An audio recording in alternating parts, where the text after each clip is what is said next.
I've helped allocate over $70 million into 140 properties that all turned into Airbnbs, and every single last one of those properties cash flows, which means we have a 100% success rate.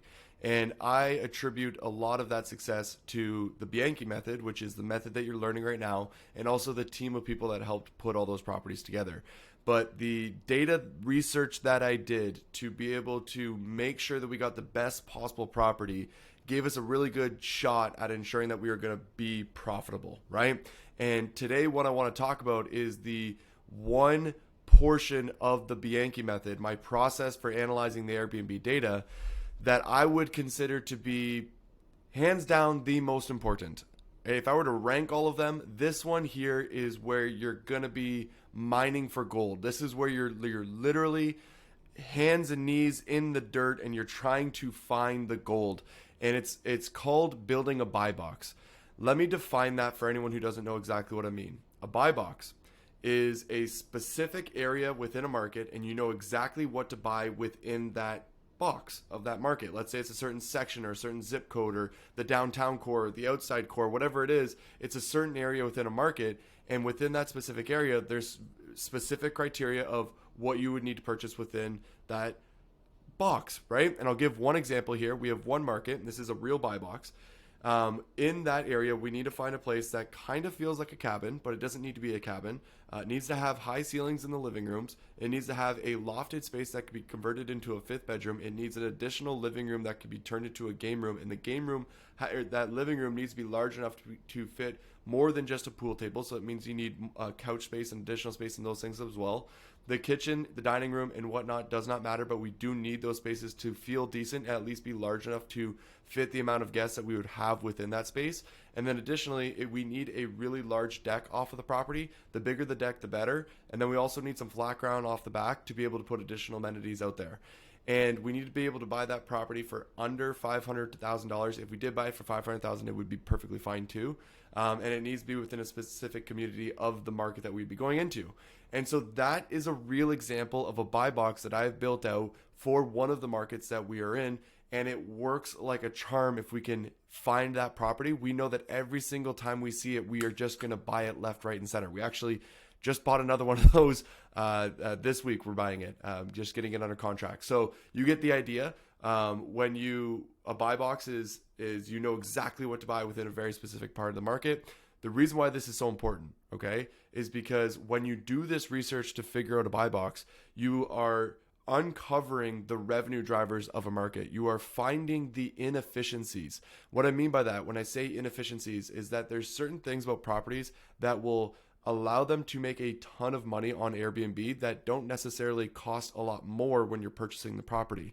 And so as an example, this is our best inefficiency that we have. Within one of our markets, we have a property that makes around $250,000 a year.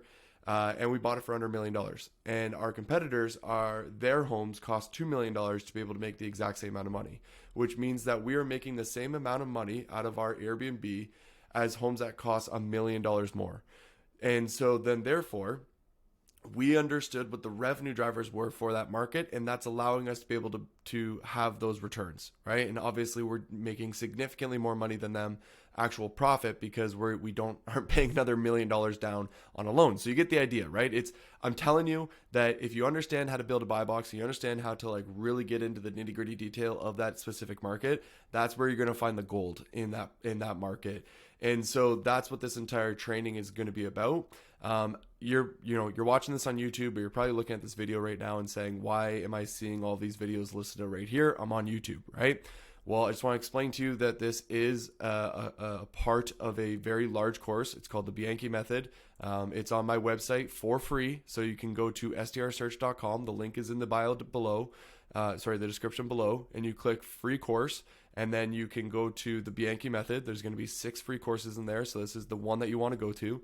And then you can see all these additional videos and different sections that you'd be going through, and it continues for quite a while. There's a lot more in here as well, but we're just specifically going to be talking about the buy box here today.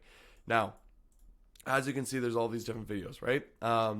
If you want to go through the buy box here on the website, you can just sign up and do that, or you continue to watch it on YouTube.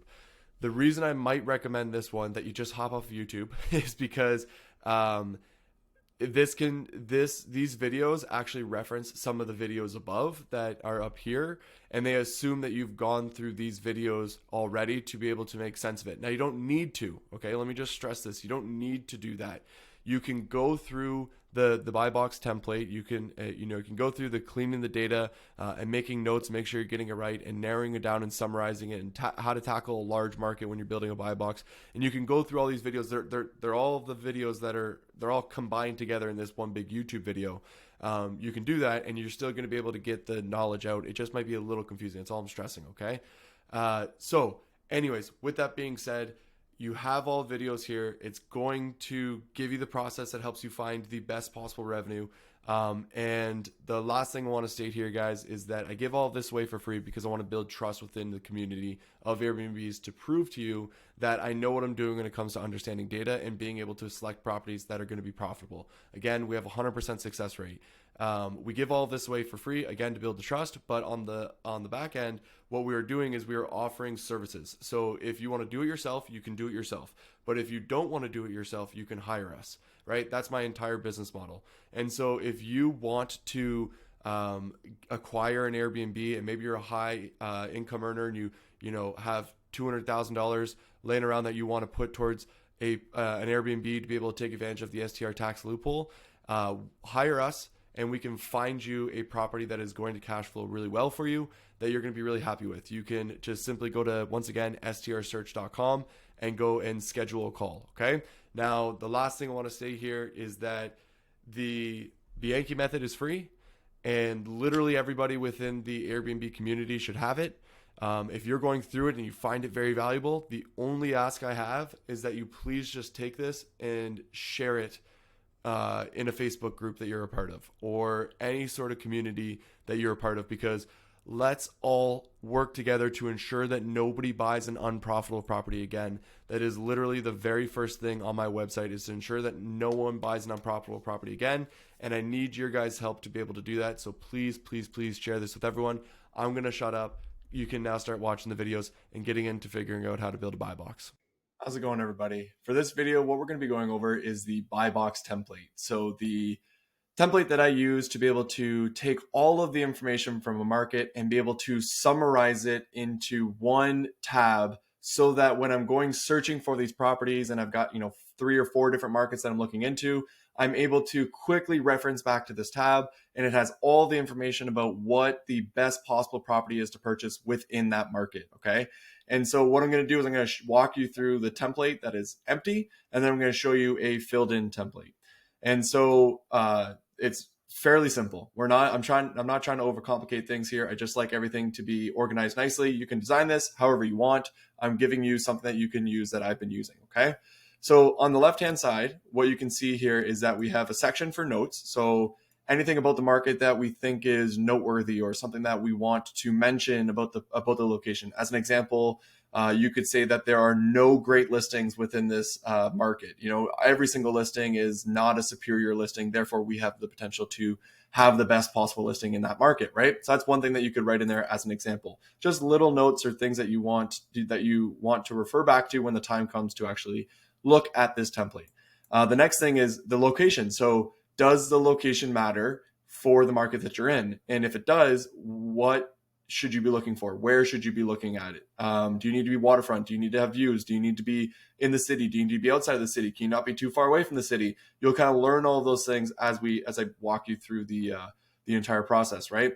Now, the interior of the home. What does the interior of the home actually need to look like? Do you need to have a new luxury white kitchen? Or can you get away with literally any type of kitchen? Do you need a lot of interior space? Do you need 2 living rooms? Do you need a game room? What does the design need to look like? All of these things is where you're going to add all of that into. And then the backyard is the same general idea, where it's, what are the main things that people have in their backyard? What size is their backyard? Does their backyard have fences? Do they have hot tubs in the backyard? Do they have games? Do they have decks? Well, how big are the decks? All these different things is what you'd be adding into this space here. And then below is where you'd be adding all of the good data. So all of the data that you would have confirmed that it's good data, you would have it all down here. I like to split it up by bedroom count, so I can see how the different bedrooms are averaging, but at the same time, I also like to keep it all together. So that's, a very, very quick, brief overview of how you would take all that information from a market and summarize it into here. But let me show you a real live example so you can actually see what I'm talking about. So this one, as you can see, is for Fairbanks, Alaska. I just finished it. And you would be getting all of this information. I added all this information in literally today, just now, about Fairbanks, Alaska, after going through the entire process of vetting all the data. Okay. And I made a whole bunch of different notes about different things that were general rules for this market, right? So it does not need to be a log cabin to win. But it has to be a single family home. And there's no great stellar listings in this area. So we could potentially drive more revenue than the listings that you're going to see below, right? All these little things are things that I'm mentioning. I'm mentioning that, if we're along the river, we'll do really well without a doubt. However, we can make it work with other listings. And if I get a log cabin, it should be in a certain area, right? So I'm making all these different notes. You can read through each one of these if you wanted to, but it's just making notes on everything that I was seeing as a trend or a pattern within the homes based off of all the data that I had reviewed. Okay. And I, once again, summarized the backyard, as you can see here as well.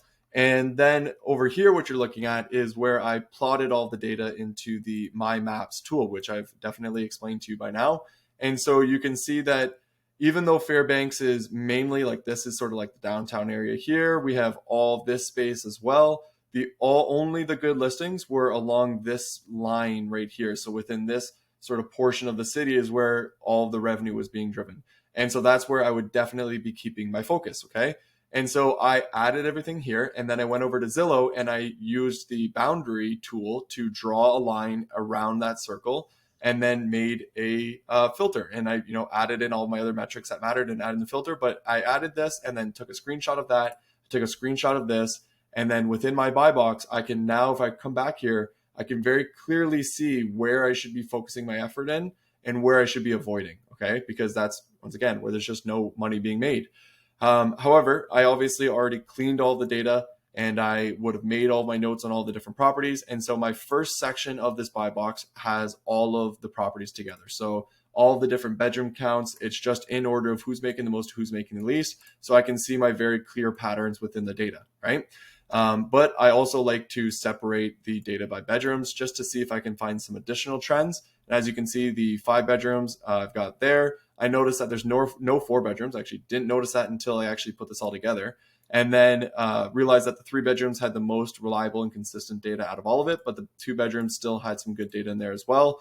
And so I've divided all the data up this way. Now what's going to happen, and the reason this is useful, is because when I am then searching for a property in Fairbanks, Alaska, I have all these different notes that I can quickly refer to when I'm looking at any of the properties that are currently for sale that are here, right? I can very quickly reference them as I'm coming back, like, oh, look at this one. Can I get away with this one? Does this work? Does it meet the buy box of what I'm looking for? And I already know it's within the right area because I've made the boundaries, but I need to see if it matches up with the notes that I made to summarize everything, right? However, additionally, I can very quickly just come in here and open up a listing that I think matches up with it, notes to confirm like what were the key things about these listings that were actually driving the revenue for them, right? And then very quickly I can look at a property and say yes or no, or if it has a potential or not, right? All very, very quickly. I can do that when I have a buy box like this, and I know what to avoid and what to keep an eye on. Additionally, when I would have added in this Zillow filter, I knew what my 20% rule was. I knew exactly, how much I could spend here, or my max rent, whichever one you're going to be doing. And I knew that I could go all the way down to 2 bedrooms because there were some listings that were 2 bedrooms that were doing as well as the 3 bedrooms. And so if you actually look at my filters, I've got a filter in here where I can spend up to $500,000. It could be a 2 bedroom with any size bedrooms, but had to be a single family home. And then I had 2 different filters that I saved. So the one would have been the needs to be waterfront, and the other one was not waterfront because of a couple of properties within the data. And then I have those saved filters, and it shows me all the properties that meet those requirements. Okay. And again, I use this to vet those properties that meet the requirements. But as you can see, this is what this is the template that you receive, you're going to have, and this is going to be what you can reference when you're trying to build out your own buy box as well. bringing all this information together. Of course, you can design this however you want. This is just how I put it together. I'm not great at design and putting things together, but it gets the job done and it works. So that is everything about the buy box template. I hope that makes a lot of sense. As you're building this out, use this to keep track of everything, obviously. So I feel like that last part didn't need to be said, but it is what it is. I said it, so we're going to move on. So let's move on to the next video and go from there. How's it going, everybody?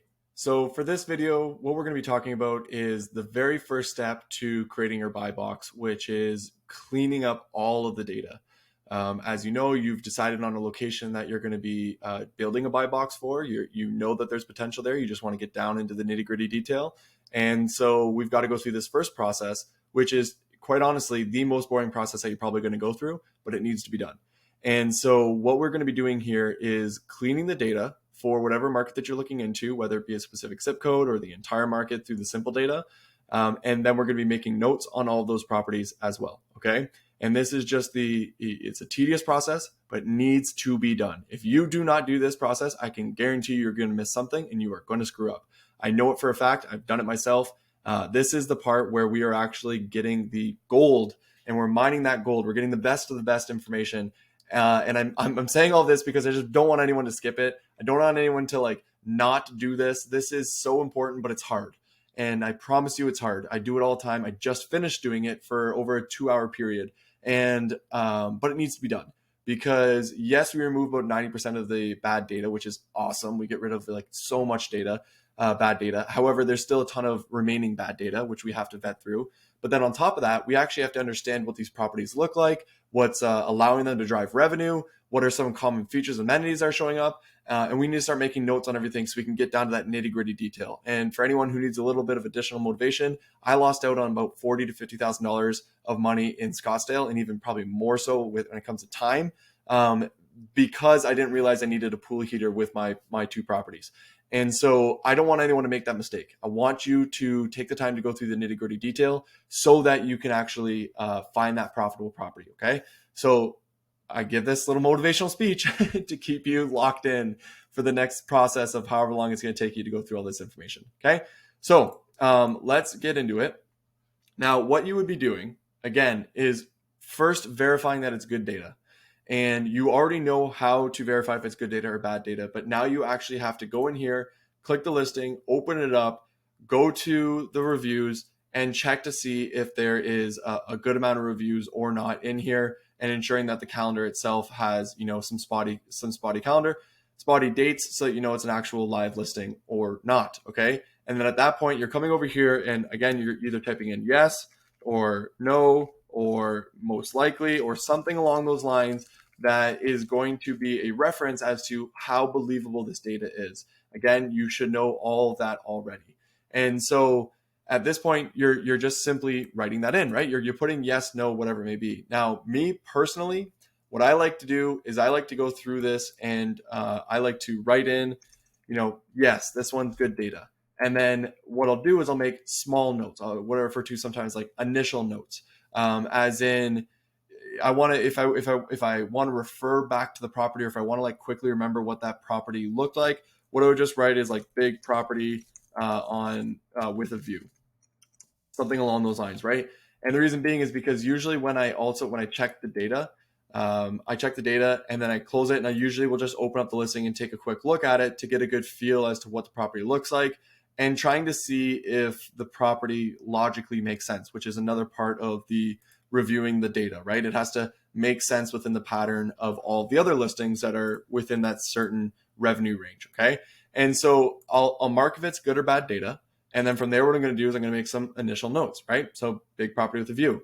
Now, another thing that I like to do is if I think the listing is really nice and really well put together, I will actually highlight it a certain color, and I'll highlight it bright green, because to me, that is telling me that that's going to be one of my best pieces of data that I need to refer back to when the time comes. So as an example, I believe it would be one of these ones here. It might be this one. Yeah. So it's this one here. This to me was one of the best listings in all of Fairbanks, Alaska. When I was going through it, I thought that this was a really well put together listing in comparison to all the other ones. It's not perfect listing, but in comparison. So when I would have went through this, I would have said yes, and then I would have came over here, clicked that, and highlighted it bright green. Okay. Now, again, the reason why I'm doing this is because it is now super clear which listing I think is a really good listing. And I really want to know which ones are which. And I could obviously add another column here and just put, good listing, right? And then that would be a way that I could add filters and remove listings that weren't good listings. But I like the bright green just simply because it's very easy to see and very easy to refer back to when the time comes. Again, you can do what you think is best. This is just how I keep track of the data. Again, I just want to see and know which ones are the best. And the bright green ones to me are honestly the best pieces of data. Those people are, tend to be maximizing their revenue in comparison to everybody else. They're making the most that they could possibly make from their property, and that's allowing them to do the number that they're doing, which is what I'm going to be doing, which is why I like to highlight bright green. Okay, if you need a little bit more additional motivation to highlight it bright green. Now, sometimes you're going to come across a property that is good but not great. And you're looking at it and you're like, this property has good data, but it's not really like it's technically good, but it's also at the same time not. And that's where I like to actually come in and just highlight it as like a soft green or light green, because that's going to tell me that it's almost good, but it's not good. Okay. These are, once again, just my metrics for when it comes time to referring back to the data. And so I quickly know what I'm looking at or not looking at. Right. And then the other thing is that sometimes I'll come into a piece of data where I believe it's most likely good. Okay. And it's most likely good, or maybe it's good, or something along those lines. And you know what? Ignore this part. Actually, I was going to say to highlight it yellow, but in all reality, just don't highlight it yellow. Just completely delete it. Don't use it. It's not worth it. If it's on the edge, just you can't make a decision based off of that. Okay, so ignore what I was just going to say there. But what I'm trying to say and what I'm trying to explain to you is that the very first process that you need to go through here is first check that it's good or bad data. Okay. And as you're doing that, just make some little initial notes on the property if you want to keep track of what they all look like, but highlight the ones bright green that you think are good listings. When you come across them, you're like, that's a good listing, right? Highlight it bright green. If you think some are like close to good listings, highlight them light green. It'll be helpful down the road, is what I'm trying to get across. And continue to do this. Okay, so this is raw data, what you're looking at. But I did do this already for Fairbanks, Alaska. And as you can see, I went through this and marked them yes, no, most likely, maybe, all these different things. And some of these I made some initial notes on because I for whatever reason, thought it was important for those listings to keep track of and keep note of and things like that. You can even see here that I highlighted some of the larger properties with a yellow, just so that I could be like, hey, the reason those ones are actually a lot larger in comparison to the ones around them. And so it's something for me to like keep an eye on, right? So that way I don't miss it when the time comes. But this is just the initial process of going through, vetting the data, making some notes, highlighting which ones you think are best listings, and then we're going to get to the next step. Okay. So this was step one. And then once I had finished doing all of this, all I had to simply do was go over here, click onto this, get rid of anything that was a maybe, that was blank because I didn't need to fill it out, and the no's as well, right? And then press OK. And then what ends up happening is we get rid of all of that extra data, and we're just left with the remaining good data. Again, we get rid of 90% of the bad data, but there's still a lot of that last 10% that you have to work through to remove. And just be thankful that you don't have to remove the 90% plus the remaining 10% of bad data.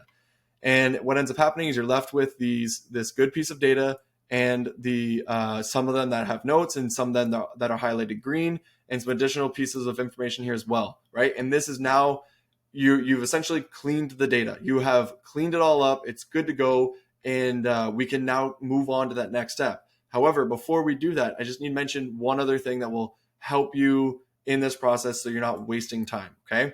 If I come back to this sheet over here, what you'll notice is that there's a lot of data. Actually, let me show it over here. So if I come back over here and I click onto these filters and I go back to the blanks, yes, no, maybe, so I'll put them all back on.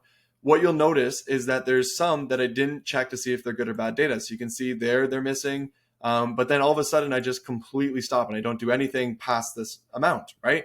And so you're probably thinking to yourself like, well, why didn't you do that, right? Or why didn't you go all the way to the very bottom? And the reason being is because you hit a certain threshold where the property is not going to cash flow anymore, okay? So as an example, if a property costs $200,000, it can't meet it needs to meet like the 30 to 35% rule for it to actually cash flow. If you've been following through with the videos, you would have seen that by now and how I explained that.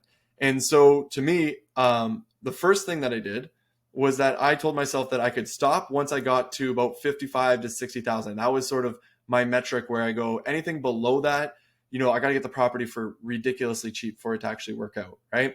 And so I stopped. And so I said, I'm only going to go this far. I don't need to clean all of this data. Most of this is just going to be bad data anyways, or not good listings. And that's why they're not performing well. And it's very rare that it's actually going to be a great listing that's making that amount, right?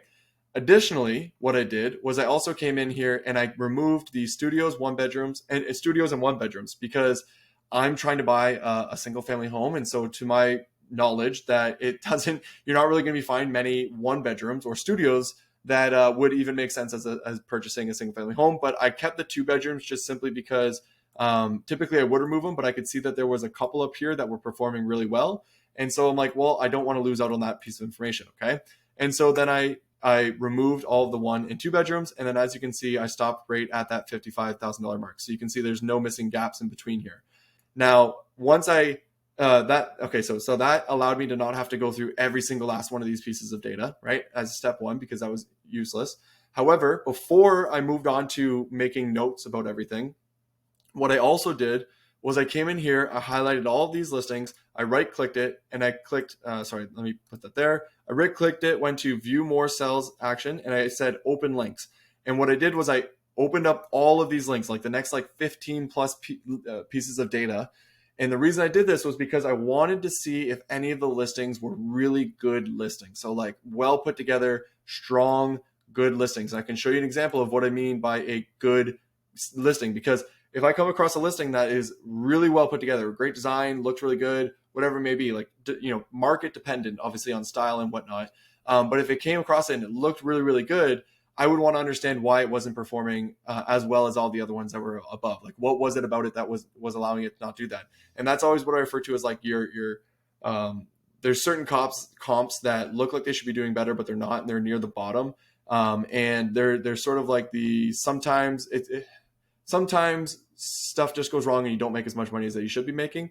And that's what those listings are to me, where it's like, that's a worst case scenario, even if I were to do everything right. And so I always like to try and find those. Now, for these ones here, I did open all of them, and none of them were great listings. Across the board, not one of them was good listings. So I felt confident that I could stop there and I was good to go, which means I had cleaned up all of my data and I had made all of my initial notes, and I've highlighted the ones that I thought were the most important. Okay. And so that would be the step one of this process, which is going to take you a lot of time, and it's going to be grueling, and it's going to be annoying to go through all of that data and clean it up, but you've got to do it. Okay. Promise you've got to do it. Then once you finish doing that, okay, that's when you then are going to be making the true notes. You're actually going to be going through each one of these listings and making a whole list of notes of everything that you're seeing when you're going through them. And then that way you're not missing anything. Like I missed the pool heater in Scottsdale. Okay. This part is more fun than cleaning the data, because you're reviewing all the listings. You're trying to find interesting, fun stuff, but it's definitely takes just as long, if not longer. And you've got to really make sure you're going through this and diligently looking for certain things. Okay. So I'm going to go through a listing right now and kind of give you an example of what it's like to actually open up a listing and what you're looking for. So at very first glance, I can see that it says stunning view, but I don't see any view. Okay. The next thing I see is that this photo isn't all that great, but these ones are. I can see that it has like a unique sort of hammock. We've got some wood going on. These are all the things that I'm paying attention to as I'm reviewing this listing. And then I open it up, and what I can see is that we have a good, nice, large living room. It looks like a newer build. We've got new floors. This is kind of a unique little feature. We're now looking at a game room. I can see that, there's nice high ceilings here. Again, that's the game room. We have a living room. The kitchen is not modern by any means, but it's not a bad kitchen. It's also a nice, good sized kitchen. So the home itself is a very good size, as we can see, right? There's a ton of space in this home. We've got 2 living rooms already. The bedrooms themselves are quite large. I mean, there's a whole couch over on that side. The listing is very clean. The design is very clean. It's not exciting by any means whatsoever, but it's clean, right? Very, very organized. It's kind of plain, but that's kind of working. And then as we continue, we look at the bathrooms. They're, normal bathrooms, nothing over the top, maybe a little bit dated, but that's not that big of a deal. And then we can see that it's a nice new build. We've got a whole deck over here, deck over there, patio up there. And then we have there's the stunning views that they were talking about, which are obviously incredible. We got the river down below, nice large home again. The outside, these photos aren't great. They're really not maximizing their space back out here. The deck is fairly plain, but they do have a propane fire pit out here that they've added and a little bit of a swing. We can see that there's a fire pit, but there's no chairs around it. So I'm picking up on everything that I could possibly pick up on. They didn't do anything with the garage. The garage is just as is. So anything that I could possibly think of as I'm going through this home or noticing that's good or bad about the listing, I'm paying attention to. Some of the main things I'm going to be looking for are is going to be the bones of the property and then the interior of the property. I'm going to make another video kind of breaking down exactly what to be looking for, but that's the main thing that you should be doing is you should be looking for every single last thing that you could possibly find in that property and making notes about it as you continue to go through. And one thing that I always make sure to do is that when I'm making my notes, I had my first two things are always almost the same two things. So if there's something like views or along the water, I'm going to add that first. Okay. And I'm going to say that there's either views or amazing views or good views or decent views or something along those lines. I'm going to grade the views.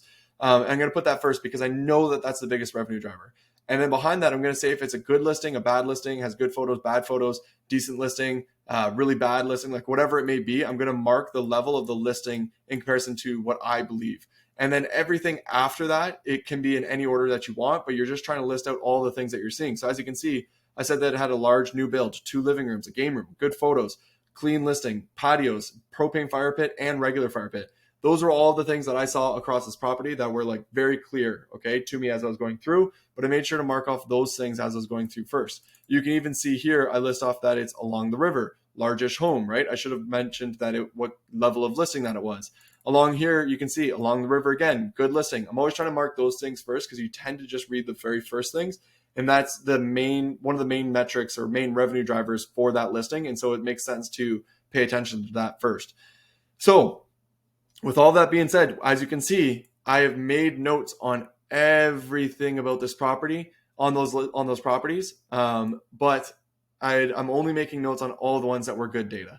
And so to refresh you guys on everything that we need to do here, you start off with all of this data, whether it be for a zip code for one major city, or if you're looking at all the simple data for a small location like Fairbanks, you are taking that data in order of who's making the most or who's making the least. It's already set up like that for you. And then all you're doing is you're going one by one and confirming if it's good data, bad data, most likely good data, whatever it may be, and making some initial notes as you go through this, okay? And then when you come across a really good listing or an almost good listing, you're highlighting it green for yourself to be able to refer back to when the time comes to actually do property valuations and look for properties that are going to be available, okay?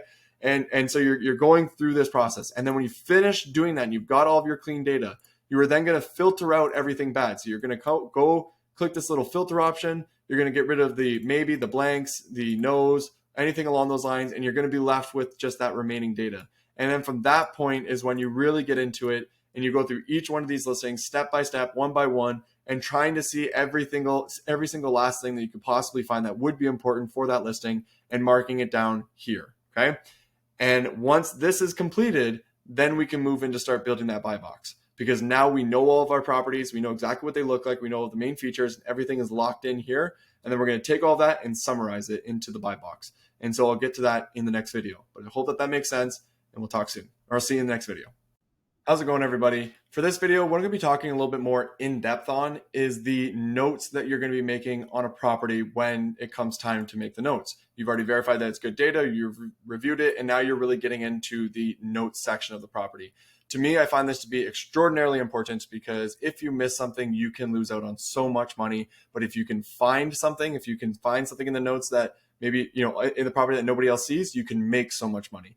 Okay. And so I want to get a little bit more in depth with this so that you can truly think the same way that I think when I'm reviewing a property. Now, there's two different types of notes or ways of looking at the property, in my opinion. And I was going to run through all of this right here, but I'm realizing that it actually makes more sense to not do that.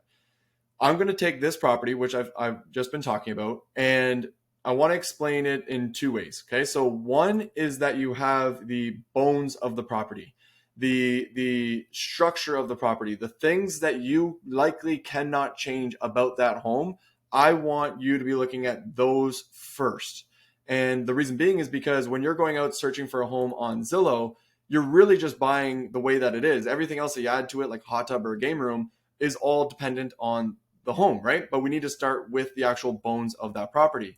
So, as an example, with this home here, when I initially look at this, what I see is it has high ceilings, it's got a lot of large space, and we have this massive window, and we have wood on the ceilings.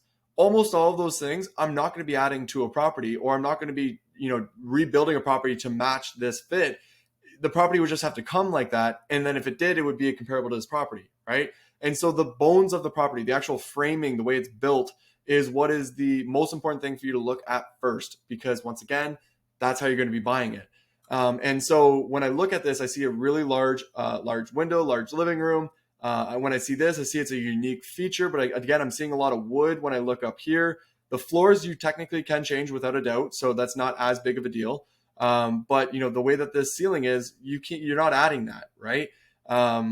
What else is it that I could see here? So the kitchen, you definitely can make some improvements to the kitchen, but the size of this kitchen, the way that it's laid out, the way that it's so open to the rest of the living room, usually you can't change that. If it's a really tight kitchen and it looks really small, that's not going to be comparable, right? And you can't make that change to that property. This bedroom here is massive. When I see this bedroom, I go, okay, that's a really large bedroom for a home, which tells me that this is probably the master bedroom. And if I'm going to look at another property, can the master bedroom match up with this one, or is it a really small master, right? The other bedrooms are fairly normal, but this one here can host two beds in here, right? And so if that one can have two beds in there, how big is that room? Again, with the ceiling, we can see that the ceiling over here looks like that. So I'm thinking to myself, if I'm going to be finding a property that I think is going to be very comparable to this, that ceiling has to match up. Like I've got to have some sort of feature or uniqueness like that, right? And so these are the things, again, that I'm going through. The bathrooms, again, not that important, very similar to the kitchen in the sense where you can definitely change them, but the size of it is what's going to matter. As you can notice, it's a lot about the size, the ceiling height, the size of the living room, the size of the bedroom, the size of the kitchen, all of those things. You're thinking like square footage in your head, right? Because you're not able to change those things. The way the windows look, the way the ceiling is built, all of these things you cannot change. And then when it comes to the outside, that's the other part too, right? So this one actually doesn't have a backyard. I can't do anything about that. If I were to buy this property, I can't add a backyard and level this land out, right? So I have to think about that. Now, additionally, the deck here, the patio here, if I'm looking at another property and it doesn't have any of that, it's not very comparable to this home that very clearly has all of that, right? And so those are things that I can't change. They're bones to they are the bones of the property. Additionally, the view. This is the one that is impossible to change, right? So how good is the view? This one's obviously a majestic view. You have water, you have land, and you have mountains all in one photo. And there's snow-capped mountains, there's lower mountains. It's just an absolutely beautiful photo in view. And so I can't compete with that, right? Again, the bones of the property are the things that you're looking for. Now, the other things, okay, the stuff that you can add, that you can compete with, right, where you can have a competitive advantage, this is all the things that you add to the property, and that's where you start making notes on those things as well. So this is actually a perfect example and a great place to start with.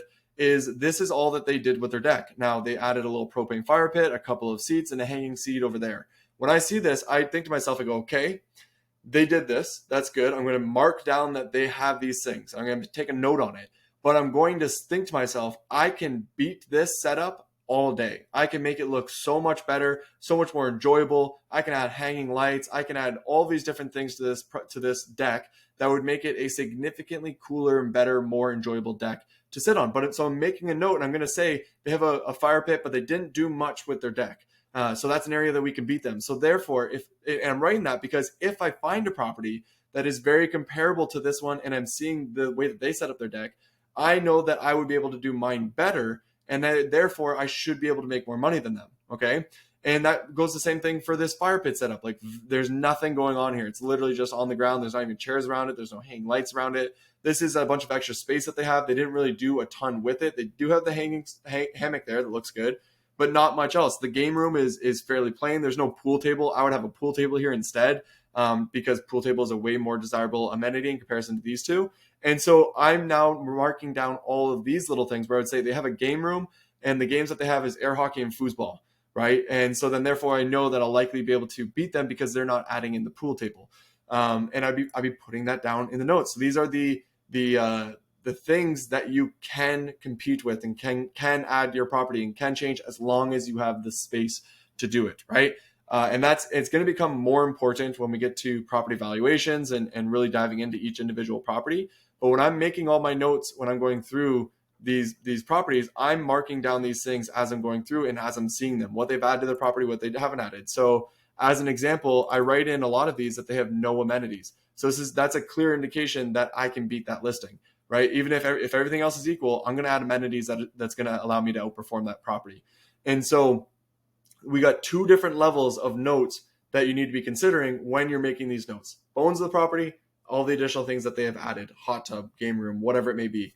And just make sure you're tracking both of these things so that when you do go back and are reviewing your buy boxes and reviewing your properties and reviewing the properties you're going to potentially purchase and doing property valuations, you have all these notes written out already that are very clear cut, and which properties you can't beat, which you can beat, and where you fall within this range of revenue when it comes to those properties. I promise you, this is going to ensure that you don't miss anything, like a pool heater, like I did at one point, which was absolutely crucial, and I did not realize it.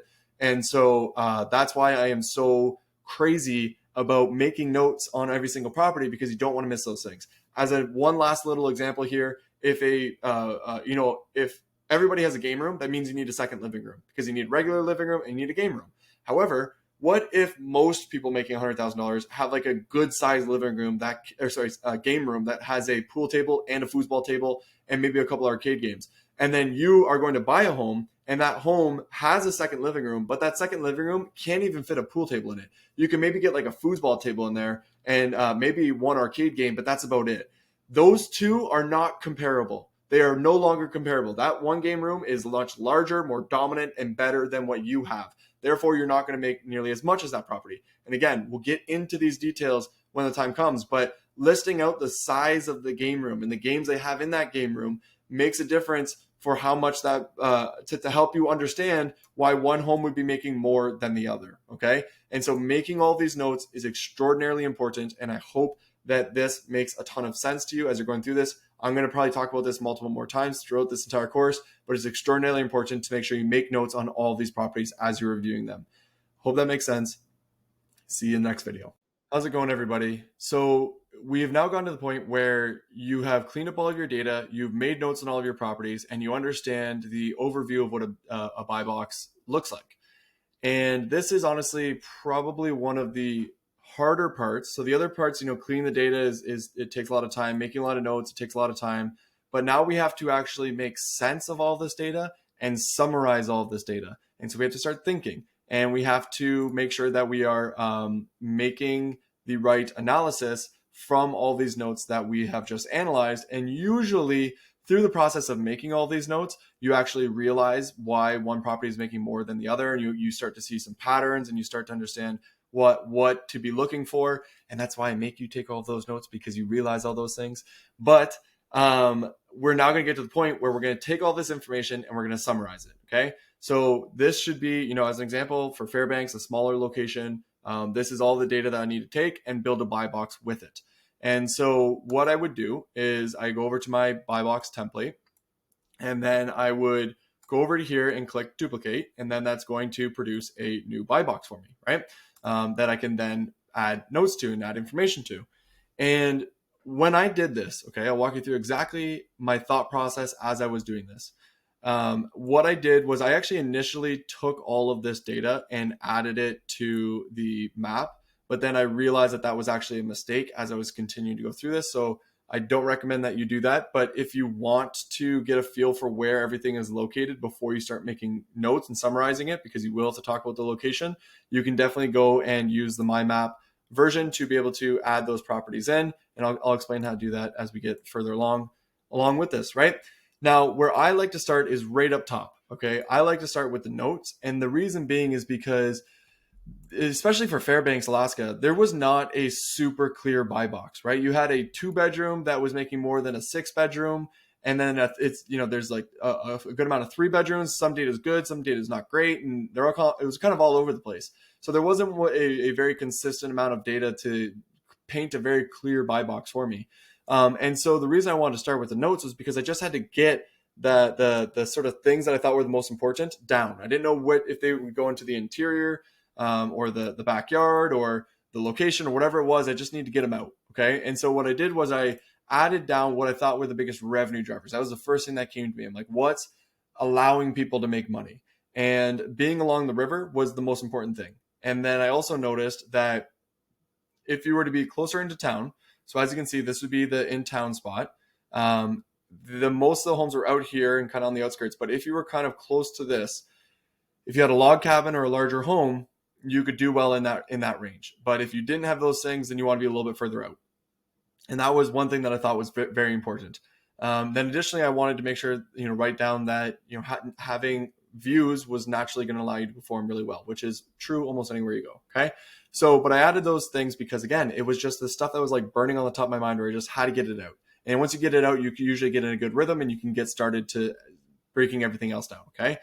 Then the next thing I did was I put that there's no stellar listings in this area. And honestly, these 3 things got added in randomly as I was putting all the rest of the information in, because I thought about it and I was like, oh, that's something important, but it doesn't fit into these categories. And so then therefore I'm just going to put it up here. So with that being said, I added this as the first thing. And then the next thing I did was I actually came down here to where I have this black line, and in the template, it says, insert bedroom count here. And what that just simply means is, the data below here is that all of the properties, or are we just looking at the 5 bedroom plus listings or the 3 bedroom listings? I like to organize it this way. Okay. So what I would have done here is, with that template, I would have had the black line, and then I would have grabbed all of my data from over here, including the title, and I would have gathered all of that, and then copied all of that. And then once I had copied it, I would paste it over here. Okay. And once it's pasted over here, I add a filter to it so that I could very easily navigate between the different bedroom counts. So if I wanted to just look at the 2 bedrooms, I would click that. Now I just have the 2 bedrooms. I then would copy that information, bring it down, and paste it to where the 2 bedrooms would go. Obviously, I go in order from 5 bedrooms, then 3 bedrooms, then 2 bedrooms, whatever the order is for the properties that you're looking at. Okay.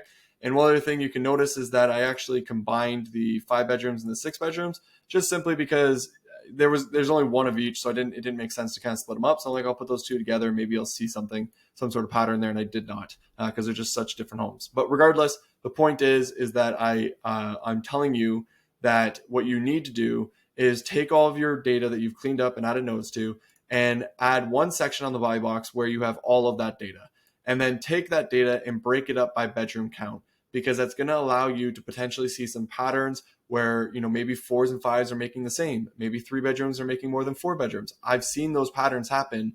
And by splitting up a bedroom count, it allows you to be able to see that. Okay. You may be only looking at one zip code that is all 4 bedrooms. And in that case, you don't need to do this. Okay. Pretty straightforward stuff. But add that in there, because you're going to be able to reference this back and forth once you're actually looking for properties and hunting for those locations. Right. Now, once I had done that, I still had to fill out the location information. I had to fill out the interior and the backyard. And the way that I do this, it's funny, because like at this point, you've already opened up these listings and reviewed them probably 2 or 3 times, because you had to open it up to review if it's good or bad data, and then make some like initial notes on it. And then you also had to come in and then make notes, like in-depth notes on each one of these properties.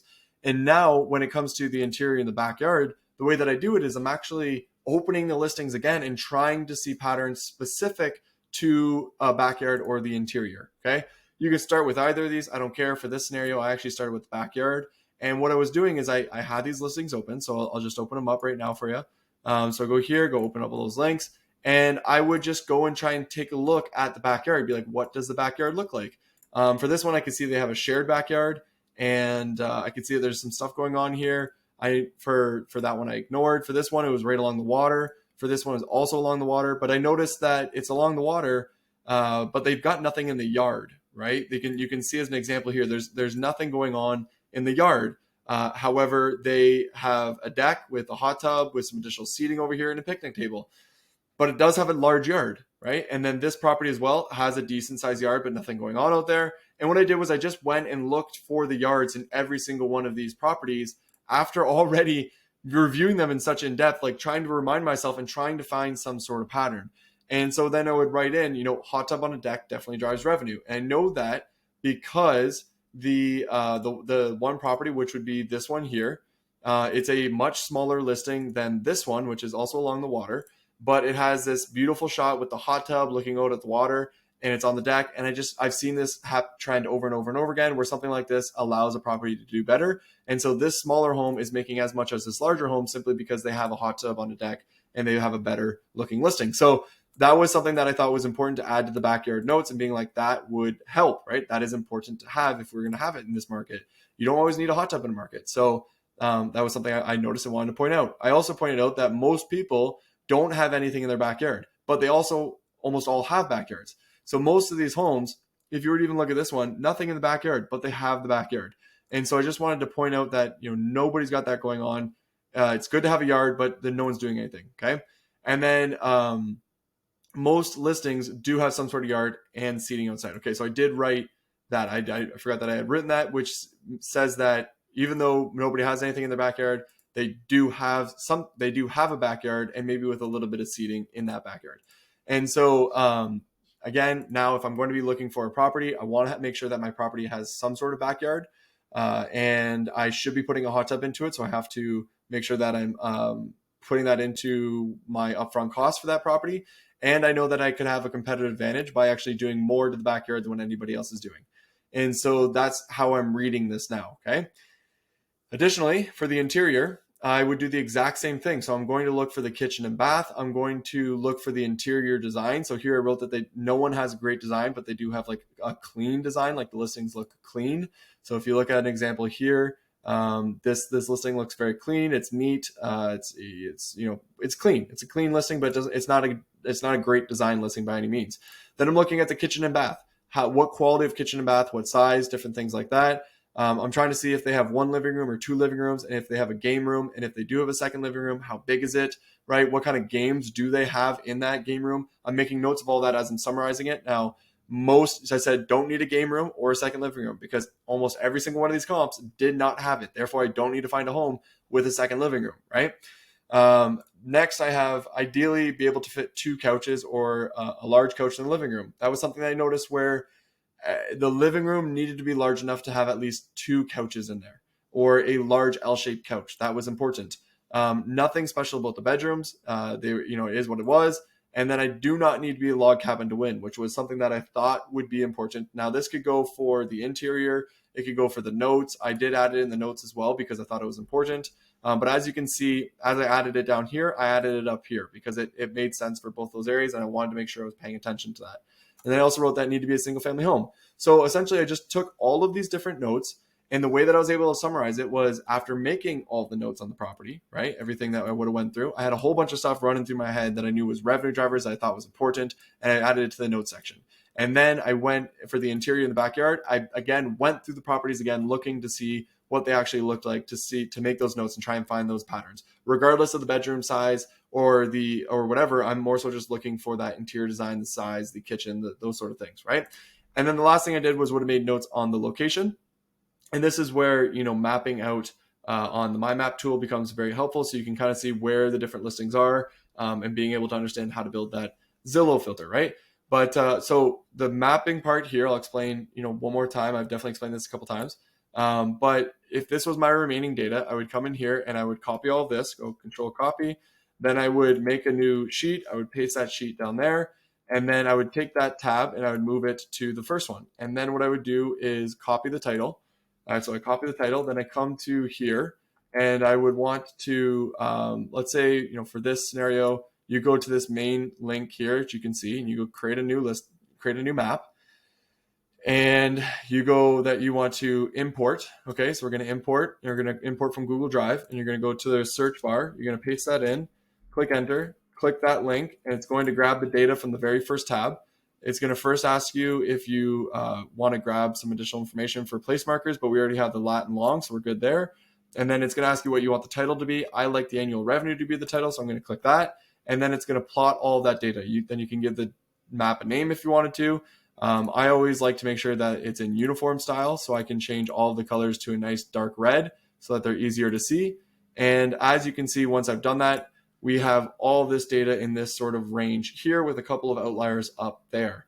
And so what I would then do is start playing around with this information. And what actually happened once I started doing this was I realized that this piece of data and this piece of data were the two that I did not trust the most out of all of the data that I had brought in, which would have been this one and I think this one here. And so what I did was I actually removed those two. So if you look here, that those two would be up here and over here. And so I actually removed them from the data set, which would be coming into here, going open data, and I would have gone to, which would be this one right here, and I would right clicked it and go on delete row. And then I went down to the one that was 60,000 and I would go delete row as well, and then close that up. And now all of a sudden, both those pieces of data are gone and we have a tighter buy box. So now it's even smaller of a range that we're going to be working within, right? And at that point, I then screenshotted this. And then I went over to Zillow and added the boundaries into Zillow for that and screenshotted that. And then I added both of those images here so that, again, I can very quickly reference this, okay? Now, that is how that's how I build a buy box. And that's all the information that I add into the buy box and the way that I'm thinking about it after I've cleaned up all of my data and I have just the main data that I want to be working with. I then take it and summarize it into this section here, okay? And this is extraordinarily helpful for when you are trying to hunt for properties over an extended period of time. If you can find a property in one day, this is going to be only useful for that one day. But if it takes you a month to be able to find a property, being able to refer to all this good data and knowing exactly what to look for and being able to look into these properties when you're hunting for listings on Zillow, this becomes extraordinarily helpful. And I'll go through that as well, how to hunt for properties, how to be looking for it. But essentially, everything that I just explained to you is how you build a buy box off of the raw data. You take this information, you bring it in here, you make all of your notes, you summarize it, you add your information to the map, and you split everything up into the different bedroom counts so that you can know exactly what you're looking for, where you're looking for it, and referencing these properties as you come across the properties that you're hunting on Zillow. And that's a buy box. And that's how you put together, and I put together 50 of these. And literally right on 50. This is actually technically 51. And so it works is what I'm trying to say. It works. It makes it so much more efficient to be able to go through these markets. And this is exactly how you put it together. So I hope that makes sense. I'm not going to keep repeating myself on this. It's definitely worth every single last bit of effort. And if you have any questions, let me know. But, I'll see you in the next video. Hello, everybody. For this video, what I'm going to be talking about is how to create a buy box for a major city. And the reason being is because it can be a lot, right? There's a lot of information. There's a lot of different zip codes. There's a lot of different bedroom counts. And you're trying to narrow down where you're going to be deep diving and where you're going to be building that buy box for, wherever it is within the city. And I've built a lot of buy boxes for different cities, and there's a variety of different ways that I've kind of gone about it. And the process is the same as if you were to be doing it for a small location, but you just have to really determine where you're going to be putting your effort, like where you're going to be focusing and which spot you're going to be deep diving to create that buy box. Whereas with a small location, you're just simply taking all of that simple data and making a buy box, right? So what I'm going to be talking about in this video is not the process of how to build a buy box. We've already done that. Just simply how to think about a city and how to possibly break down a city into simpler, more simple, smaller sections that you could then turn into buy boxes, okay? So when you've gotten to this point, you would have already been quickly evaluating all these different bedroom counts, these different zip codes, and making them yellow or red or green or whatever it might be.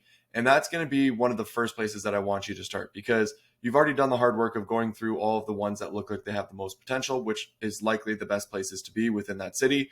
And obviously everything else that you didn't consider to look into was just because there was no point to, right? So like you can see there's so many zip codes here with like minimal data that's not really making that much money. And honestly, that's one of my favorite things about the profit map is that it makes it so easy to avoid so many locations that would not work out within such a major city, right? And then you're hyper focusing on where the most money is going to be made. And so you would have done that. And as you can see, we did that as we were going through some of these different videos. And there's two specific areas here that looked like they performed really well. So this would be the 4 bedrooms in the 78702, and obviously the 5 bedrooms as well in that same area. Now, if you've watched all of the videos, you would have realized that the 4 bedrooms worked for rental arbitrage and also for purchasing, whereas the 5 bedrooms did not work for purchasing. So in this scenario, if I were to be trying to purchase a property in Austin, Texas, I would be focusing in on specifically the 4 bedrooms within 78702. Okay. And with this area, I mean, if I click into this, there's a ton of data and a ton of information within this specific zip code. And so I can create an entire buy box just for this one specific area and this bedroom count. And I've done that many times within larger cities. I literally will just take that one specific small little area and create that buy box because I know that it is there's enough data there for me to be able to create the buy box and to be able to then go make decisions and buy properties within that area. So the first method that I'm trying to explain here, when you are trying to think about where you should be spending your time to deep dive and build out a buy box, focus in on the area that you found that had the most possible potential. Okay, I feel like that one is super obvious. Now, what I want to explain next is going to be a little bit confusing, and every single market's going to be a little bit different when it comes to this. So I'm going to try and make this make sense. But if you remember, that zip code that we were just looking at was directly beside downtown Austin. Now, location matters in some scenarios, and in some scenarios it does not. And I've already taught a way where you can figure out if location is a big deal or not. And for Austin, we did figure out it was a big deal. And one thing that we realized was that, if most people that were performing extremely well were very close to the downtown of Austin. Now, this I have found to be true in Chicago as well, and most other major cities, where if you were right near that downtown core, the properties are going to be performing really well. And you want to keep it all within that really tight little circle.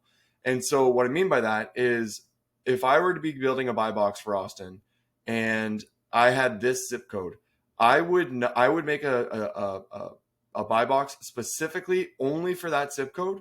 And then I would make a whole other one for downtown Austin, and I'd make it a complete different one for this zip code over here and this zip code over here. And the reason being is because they're all so close to that downtown core, but they're all their own neighborhoods. And because they are all their own neighborhoods, the homes are built a little bit different and everything looks a little bit different within those areas. And so I want to make sure I'm super concentrated in that really, really tight, small space. And so I would build a 4-bedroom buy box here and a 5-bedroom buy box here. And then if I were to go downtown, I'd be potentially looking at building like a 2-bedroom buy box or a 1-bedroom buy box, because I know it's going to be more high rises and apartments like that. And then whatever, over here, whatever the buy box would look like over there, I'd be building it for there as well. Okay.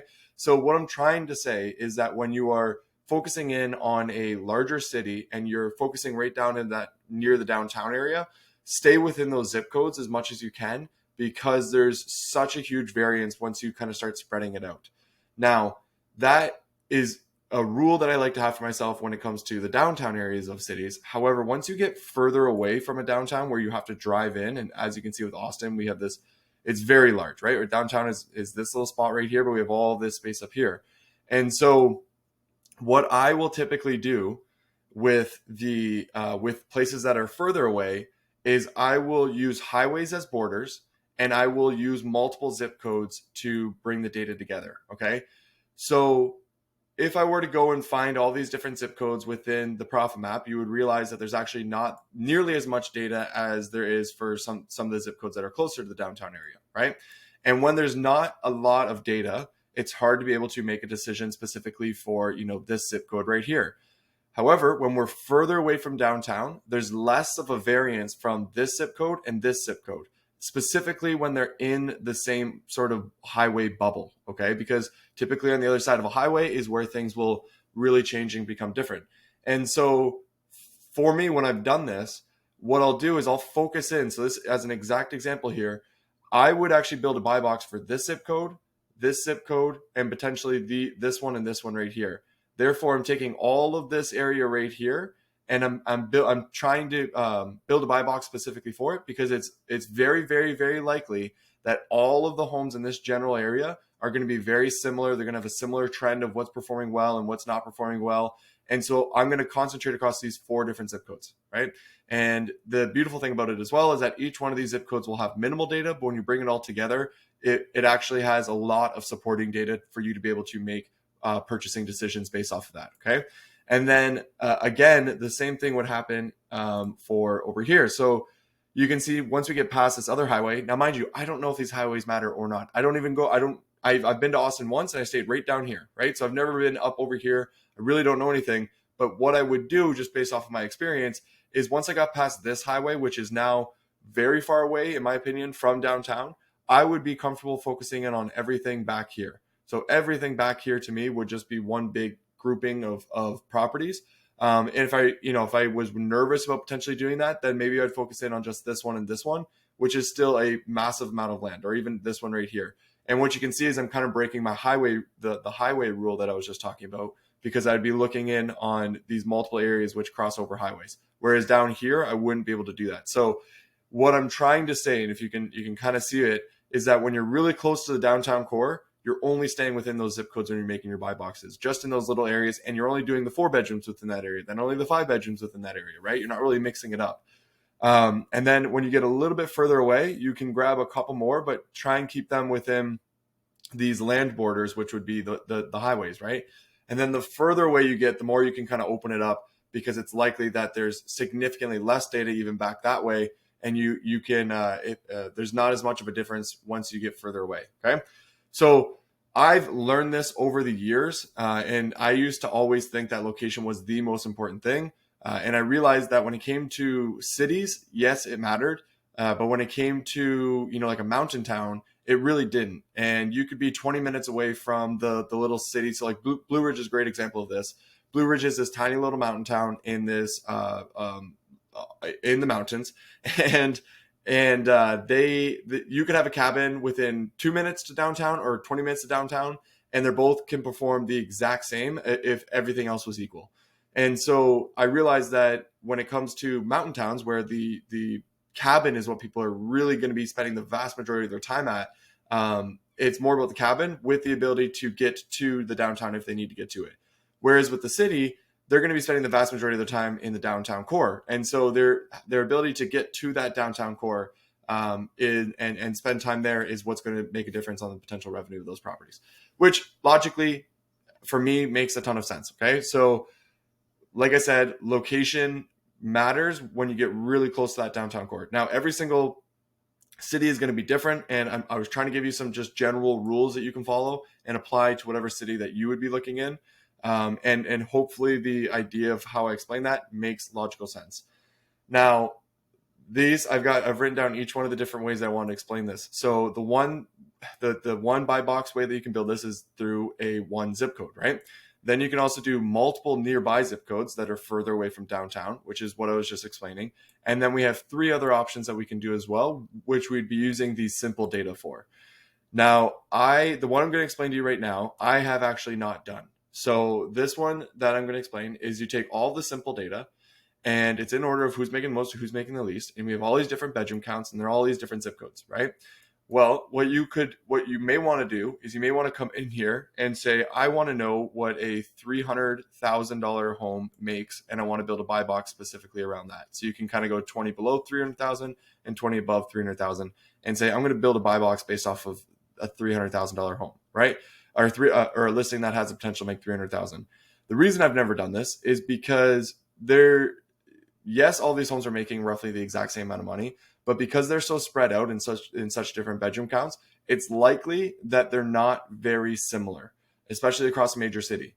And so what I mean by that is you might come across one that is a downtown 4-bedroom loft with views of the city, and then you're going to come across another one which is way back here that's a mansion with a pool, and then you're gonna have another one that's along the water way over here that is also another like really beautiful home that's along the river, and another one along the lake. And what I'm trying to say is that the variances between these different locations could be quite a bit. Now, I'm not saying to not do it. I'm not encouraging you to not make that happen. If you want to test it out for your market, by all means, go ahead and test it out. Okay, so that's the other option that you have there with the simple data that you can definitely do. The other one that I wanted to do, or the other two, is pools only or no pools. Okay, and these two I have done quite a bit. So what you can do here is with the simple data, and you can add the filter, which you would have seen before, where you can add that you want to have pools. It's already in there. It's still in there from the last time we reviewed it, right? So all of these ones would only have pools. So every single home that we're looking at has a pool. And you could then take this data and try to figure out, what is the consistency for people that have pools? What do they look like? And you can grab whatever grouping you want. You can make it a $100,000 grouping. You can make it a $150,000 grouping. You can maybe even go further down and maybe focus on the smaller homes that are like studios and one bedrooms. These are likely going to be apartment buildings that just have like a shared pool. And so you could take this information and build a buy box out of it. Right now, what I've done in the past is I haven't done this for Austin because the regulations don't work for Austin for TechVestor and what we're doing. But what I would do is I would actually just clean the data from top to bottom for all of the different locations that had pools. And then I would probably not all the way to the bottom. I would probably get rid of the one bedrooms, the studios, the two bedrooms, because those are, again, going to be apartment buildings with shared bedrooms. And then I would get rid of like anything that was like a 9-bedroom or anything along those lines. And then with that remaining data, I would start to go through it until I got to maybe like 100,000 or something around there, where I know that the homes in Austin with pools just aren't lower than that. And I would clean up all of that data. I'd make notes on all that data, and I would try to find the trends that would be allowing some people to make 300,000, some people to make 250, and some people to make 200 or 150 or whatever it may be, and just try to see if I can find some sort of consistency across the board there. And that actually has worked out fairly well for me in some different places. And it's a lot more work. It's a lot less location dependent when you're doing it. It's a little bit harder to find the pattern and the trend. I mean, the pattern is typically that they have pools, but it is a method that you can use, and you can build an entire buy box based off the fact of just focusing in on properties that have pools. Okay. And then you could do the exact opposite for people without pools. So you would just simply come into the filter option and you would do text does not contain. So you would be removing anybody that doesn't have a pool. I believe that's how that one works. I'm not 100% certain, but I'm pretty sure that's how that one works. Okay. And so those are your 5 different methods. 1, 2, 3, 4, 5. Yep. 5 different methods that you can go through to take a very large data set, right, which is going to be all of Austin, and break it down into multiple different buy boxes that would give you a clear-cut understanding as to exactly what to purchase within this specific area of Austin, and then be able to go hunting for properties that would potentially turn into very profitable properties to purchase, right? Again, the process that you would follow once you have decided that you're going to look into the 4 bedrooms within this area is the exact same process that I taught for the smaller location, right? The only difference is you would not be splitting it up by bedroom counts when you were bringing the data into the actual buy box template. You're just looking at 4 bedrooms, but you're still summarizing all those notes and showing exactly what, maybe there's a section within that zip code where the top properties are hyper focused, and you'd be kind of trying to talk about the location, how that matters, and really honing into the data. And the reason that, that may seem so different than the small location, there's just way more data to work with here. And so you have to break it up a little bit more to be able to ensure that the locations that you're looking at, exactly what to purchase within those locations and how much exactly that you can spend. So that's how you would go about doing this for a larger market and breaking it down. I hope that makes sense. I believe I covered every method that I've ever attempted with this, right? And if you have any questions on this, if there's anything that didn't make any sense, just let me know. And but I will see you in the next video. And if you actually sat down and watched the almost 2-hour long video of me doing a Fairbanks buy box and like the entire process that I had to go through, you're probably thinking to yourself, this is just so much that you'd have to go through to be able to accurately predict and build a buy box and be able to find those properties. And the reality is that you're right. It is a lot. And you might also be thinking that you're going to, you might get overwhelmed with it, and you might lose track as you're going through, and you might end up with some analysis paralysis, which is likely how you're going to feel while going through the process, especially with the learning curve that you're going to have to fight through as you're doing this for the very first time. Obviously, the more you do it, the more you're going to feel more comfortable with it. But the reality is that you're going to feel analysis paralysis. And I talk about this at the end of every single section. And the reason being is because I know it's a real thing as you're going through. And I'm going to mention this every single time. This process has been built for you to be able to avoid analysis paralysis. Every single process that I talk about or that I teach or that I walk you through is designed in a way so that by the end of it, you are able to see and make decisions better. Everything becomes a lot more clear when you go all the way through. And what I'll just say about the analysis paralysis with the buy box is where I feel the most stumbled, or the most analysis paralysis, is when I'm trying to summarize all of the notes. And I kind of get stuck there myself, even as I'm going through. And so what I'm trying to tell you here, the motivation I'm trying to give you to keep pushing through is to break it down by sections, right? So as you're going through, just focus in on the backyards and just review those backyards and try to find that trend within the backyard and only stay focused on that and make notes on that specifically, and then move on to the interior, and then move on to the location, and then move on to the notes, and follow that sort of pattern as you're going through, and stay hyper focused as you do it, so that it makes it easier to go through it. Now, mind you, that's what works for me. Figure out something that works for you, and just push yourself through that time frame where you feel paralyzed, right? Just by trying to make sense of everything. Figure out whatever is best for you. I'm telling you what's best for me is to just hyper focus on that one specific section of the home. And so with all this being said, I understand that this is going to happen. But again, please trust the process. Please trust it. Please realize that I've done this so many times and it's worked over and over and over again, and trust that fact. And then push yourself through the hurdle when you feel the analysis paralysis, because at the end, it'll become very clear what would work and what won't work. Okay. And so this is my little motivational video at the end of every single series to help push you guys across the finish line, to ensure that you actually get the work done so that you can see those end results, so that we can get you a profitable property.